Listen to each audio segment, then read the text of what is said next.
Okay, this is The Great Gatsby, Chapter 3. There was music from my neighbor's house through the summer nights. In his blue gardens, men and girls came and went like moths among the whisperings and the champagne and the stars.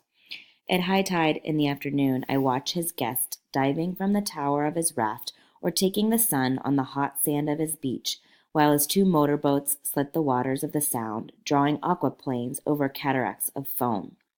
On weekends, his Rolls-Royce became an omnibus, bearing parties to and from the city between 9 in the morning and long past midnight, while his station wagon scampered like a brisk yellow bug to meet all trains. And on Mondays, 8 servants, including an extra gardener, toiled all day with mops and scrubbing brushes and hammers and garden shears, repairing the ravages of the night before. Every Friday 5 crates of oranges and lemons arrived from a fruit in New York. Every Monday these same oranges and lemons left his back door in a pyramid of pulpless halves. There was a machine in the kitchen which could extract the juice of 200 oranges in half an hour if a little button was pressed 200 times by a butler's thumb. At least once a fortnight a corps of caterers came down with several hundred feet of canvas and enough colored lights to make a Christmas tree of Gatsby's enormous garden. On buffet tables, garnished with glistening hors d'oeuvres, spiced baked hams crowded against salads of harlequin designs, and pastry pigs and turkeys bewitched to a dark gold. In the main hall, a bar with a real brass rail was set up and stocked with gins and liquors and with cordials so long forgotten that most of its female guests were too young to know one from another. By 7 o'clock the orchestra had arrived, no thin 5-piece affair, but a whole pitful of oboes and trombones and saxophones and viols and cornets and piccolos and low and high drums. The last swimmers have come in from the beach now and are dressing upstairs. The cars from New York are parked 5 deep in the drive, and already the halls and salons and verandas are gaudy with primary colors and hair shorn in strange new ways, and shawls beyond the dreams of Castile.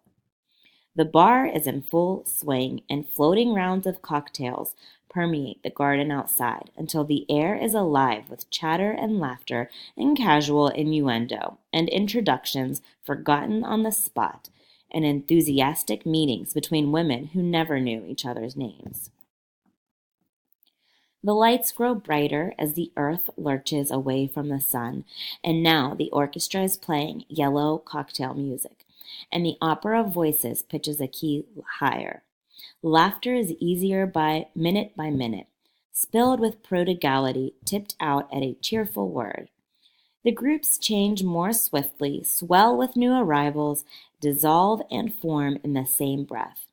Already there are wanderers, confident girls who weave here and there among the stouter and more stable, become for a sharp, joyous moment the center of a group, and then, excited with triumph, glide on through the sea change of faces and voices and color under the constantly changing light.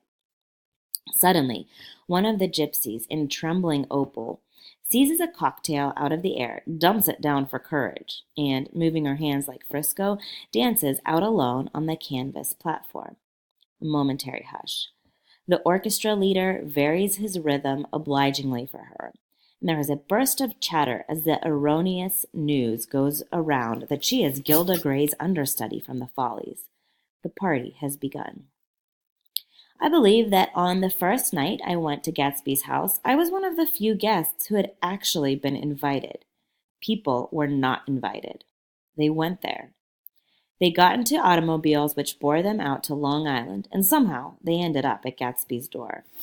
Once there, they were introduced by somebody who knew Gatsby, and after that they conducted themselves according to the rules of behavior associated with amusement parks. Sometimes they came and went without having met Gatsby at all. Came for the party with a simplicity of heart that was its own ticket of admission. I had actually been invited. A chauffeur in a uniform of robin's egg blue crossed my lawn early that Saturday morning with a surprisingly formal note from his employer. The honor would be entirely Gatsby's, it said, if I would attend his little party that night. He had seen me several times and had intended to call on me long before, but a peculiar combination of circumstances had prevented it. Signed, J. Gatsby, in a majestic hand.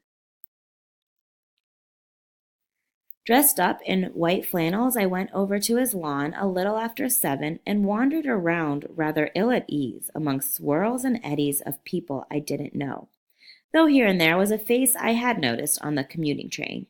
I was immediately struck by the number of young Englishmen dotted about, all well dressed, all looking a little hungry, and all talking in low, earnest voices to solid and prosperous Americans.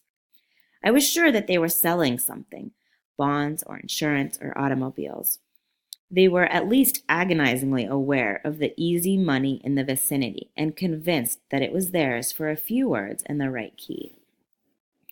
As soon as I arrived, I made an attempt to find my host, but the 2 or 3 people of whom I asked his whereabouts stared at me in such an amazed way and denied so vehemently any knowledge of his movements that I slunk off in the direction of the cocktail table, the only place in the garden where a single man could linger without looking purposeless and alone.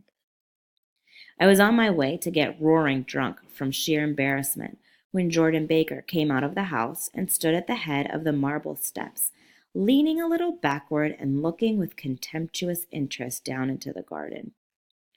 Welcome or not, I found it necessary to attach myself to someone before I should begin to address the cordial remarks to the passers-by.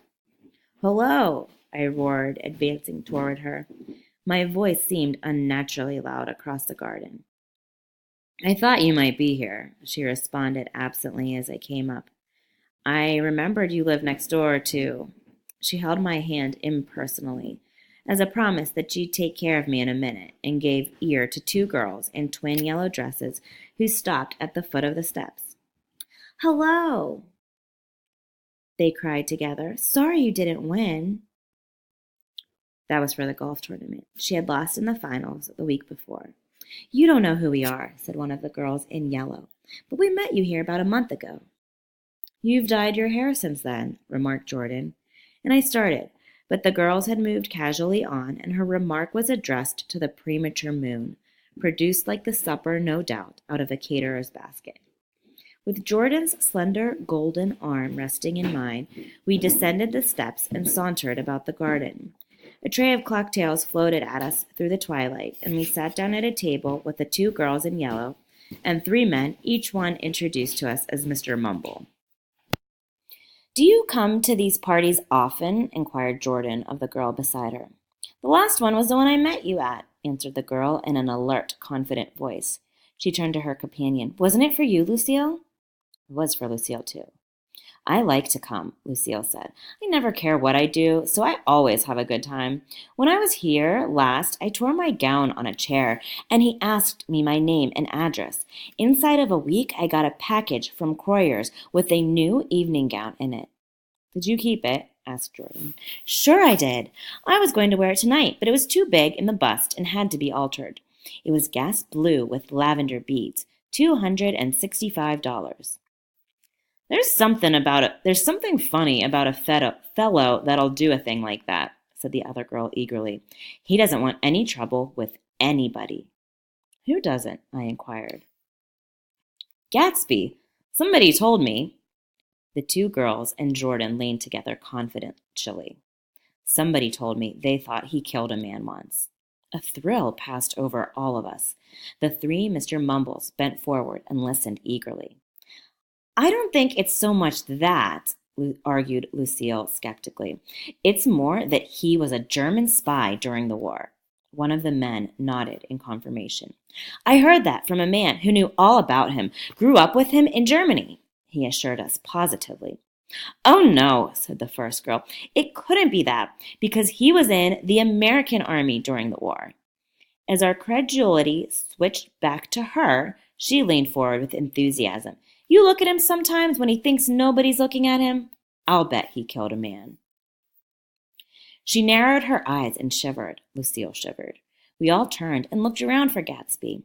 It was testimony to the romantic speculation he inspired that there were whispers about him from those who found little that it was necessary to whisper about in this world.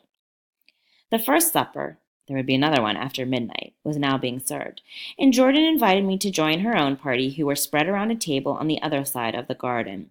There were 3 married couples and Jordan's escort, a persistent undergraduate given to violent innuendo, and obviously under the impression that sooner or later Jordan was going to yield him up her person to a greater or lesser degree. Instead of rambling, this party had preserved a dignified homogeneity and assumed to itself the function of representing the staid nobility of the countryside, East Egg condescending to West Egg, and carefully on guard against its spectroscopic gaiety. "Let's get out," whispered Jordan, after a somehow wasteful and inappropriate half hour. "This is much too polite for me." We got up, and she explained that we were going to find the host. I had never met him, she said. It was making me uneasy. The undergraduate nodded in a cynical, melancholy way. The bar where we glanced first was crowded, but Gatsby was not there. She couldn't find him from the top of the steps, and he wasn't on the veranda. On a chance, we tried an important-looking door and walked into a high Gothic library, paneled with carved English oak and probably transported complete from some ruin overseas. A stout middle-aged man with enormous owl-eyed spectacles was sitting somewhat drunk on the edge of a great table, staring with unsteady concentration at the shelves of books. As we entered, he wheeled excitedly around and examined Jordan from head to foot. "What do you think?" he demanded impetuously. "About what?" He waved his hand toward the bookshelves. "About that. As a matter of fact, you needn't bother to ascertain. I ascertained they're real." "The books?" He nodded. "Absolutely real. Have pages and everything. I thought they'd be a nice durable cardboard. Matter of fact, they're absolutely real. Pages and... Here, let me show you." Taking our skepticism for granted, he rushed to the bookcases and returned with Volume 1 of the Stoddart Lectures. "See?" he cried triumphantly. "It's a bona fide piece of printed matter. It fooled me. This fellow's a regular Belasco. It's a triumph. What thoroughness, what realism. Knew when to stop, too. Didn't cut the pages. But what do you want? What do you expect?" He snatched the book from me and replaced it hastily on the shelf, muttering that if one brick was removed, the whole library was liable to collapse. "Who brought you?" he demanded. "Or did you just come?" "I was just brought. Most people were brought." Jordan looked at him alertly, cheerfully, without answering. "I was brought by a woman named Roosevelt," he continued. "Mrs. Claude Roosevelt. Do you know her? I met her somewhere last night. I've been drunk for about a week now, and I thought it might sober me up to sit in a library." "Has it?" "A little bit, I think. I can't tell yet. I've only been here an hour. Did I tell you about the books? They're real. You told us." We shook hands with him gravely and went back outdoors. Okay, so the only thing I'm going to stop here. Didn't cut the pages means that in these days, like when books were printed, the way the printing paper came on a reel, the pages, like when you turn the page, you had to use a knife to like slice them down to cut them. I'll try to show you, but that's what he's talking about. The pages weren't cut, so that means the books weren't read. Just an aside.